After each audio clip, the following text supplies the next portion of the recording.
name is Rini. This is actually kind of like an impromptu video that I don't plan on doing. But before I do start, first things first is there are some trigger warnings for those who are triggered by death and anxiety and you know things that I'm gonna say. I'm gonna put it inside my description box. Secondly, I would like to apologize beforehand if what I'm about to say might offend you, because what I say is spontaneous, it's not like it's scripted or anything. So I do apologize for that. I'll just get into it. Today is the 19th of September 2020. Last year, this date, on the 19th of September 2019, I lost my mom due to stage 4 breast and liver cancer. I'll just give you a brief story on how she got it and how we as a family reacted to it. So one of the days, she decided, oh no, she actually felt a pain on her breast, and she decided to go for a checkup apa go for a checkup, and she got referred. I think she did a scan, an x-ray, sorry, and then it got I need to wait for like two weeks or so from the hospital. And then she told us that the doctors said it might be a cancer. We don't know because it was from the polyclinic, right? So we have to wait for that 2 weeks. So 2 weeks gone by. So how she told us was from WhatsApp. It's not like a family meeting kind of thing, so it's just through WhatsApp. So I was out with my friends, and I was in the bus, and the bus was packed. Like, it was the single deck, and it was like packed, so I was seated all the way back. And thankfully I have a person sitting beside me, my friend seated beside me. And then she just dropped the bomb. She just like, guys, I have to tell you something. It's confirmed that I have a stage 4 breast cancer. And then she showed a picture of the doctor showing where the lumps were, and I just instantly break down. I break down in the bus, which is packed. I was like, the kind of cry where your nose is like Rudolph the red-nosed reindeer, like that kind. My eyes was bawling, and yeah, it's just like so sudden, because she is such a healthy person. She works, she does, like, she's very active. You don't see her sickness. No, she doesn't have like diabetes, she doesn't have high blood pressure. Those stuff is just unexpected. So yeah, and then after I went out, I came back, I hugged her. After all those crying, I guess I was too tired to cry in front of her. I just want to be strong for her at that point of time. And I've been for the past like almost 2 years of her diagnosis. I went with her through her first chemo, and that was really heartbreaking, for things to happen that way. I wish things didn't have to happen that way, but I know it's how Allah plans it to be. Yeah. So yeah, everyone was, after the news, everyone was trying to be supportive for her, trying to be strong for her and whatnot. And yeah, and I think the last few days that I spent with her, I'm not saying that the years before this is not precious, but the last few days, she showed signs of her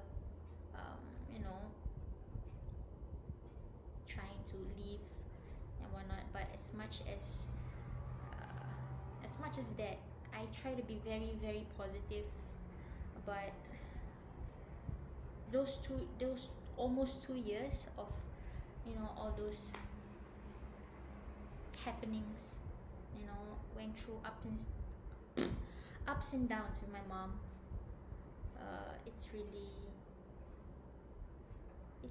It gives me,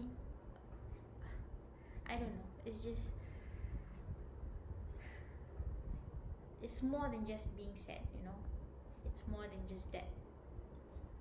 um, Sometimes when she's back from her chemo, she gets really, really tired, and I I worked, and I'm working, and then she goes for her chemo, and as much as I want to be there throughout her chemo, like follow her, but I just can't. I'm trying to provide for myself and her also, as much as I can at that point of time. So so yeah, I don't know, it's just those 2 years when, like I say, when she got back and she's tired and she's sleeping in the room beside me. I close my door, and I would be lying if I say I wouldn't cry or I wouldn't think about losing my mom. It's a scary, scary thought, because, like I say, she is such a strong person. She is super active throughout my whole life, and then when this drops, it's like something you wouldn't expect it to be. So um, yeah, the last few days that I got to spend with her, it was just breaking. It was really, really breaking. I was ready to drop everything for her. I was ready to quit my job. I was ready to just take care of her fully, because I pray I pray so hard that she was gonna live longer, at least. But like I say, Allah loves her more, and he plans the best for us.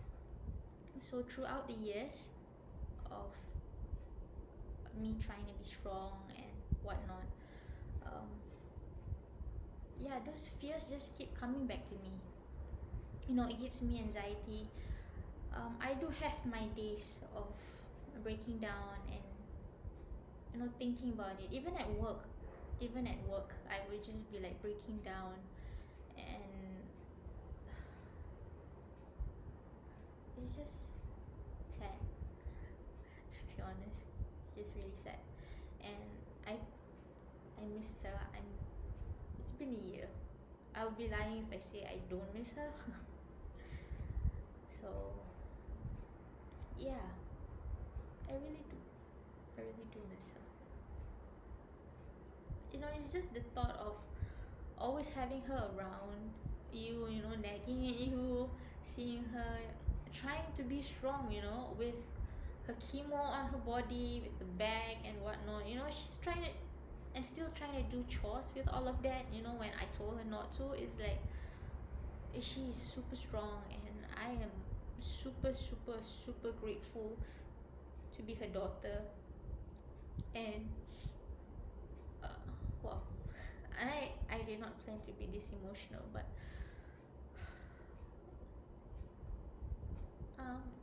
I'm just glad that she doesn't have to suffer that anymore. And I know she's in a better place, and Allah is taking such great care of her, and I just can't wait for the day that I get to hug her again. Like, I am so used to going to work and kissing her, and coming back, seeing her. Yeah.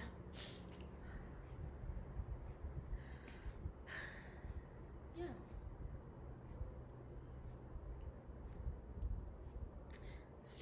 What makes me more sad was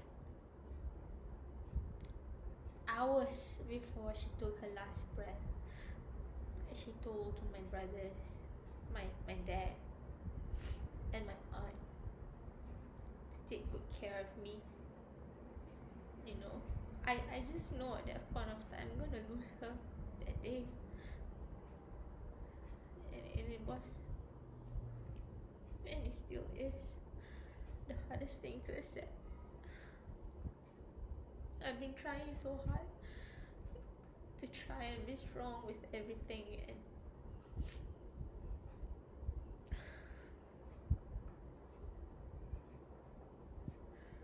I guess by making this video, I think it's one way or another to kill me, because I think most of you know that I am not a very expressive person. I don't show my emotions, I don't show my feelings, but I do, and I am this kind of person. I do cry at night, thinking about her, thinking about the good moments that I have with her. And there are days I have to pick myself up, you know, because I feel like I'm not living only for myself, but I'm living for me and her as well. So I really just want to make her proud.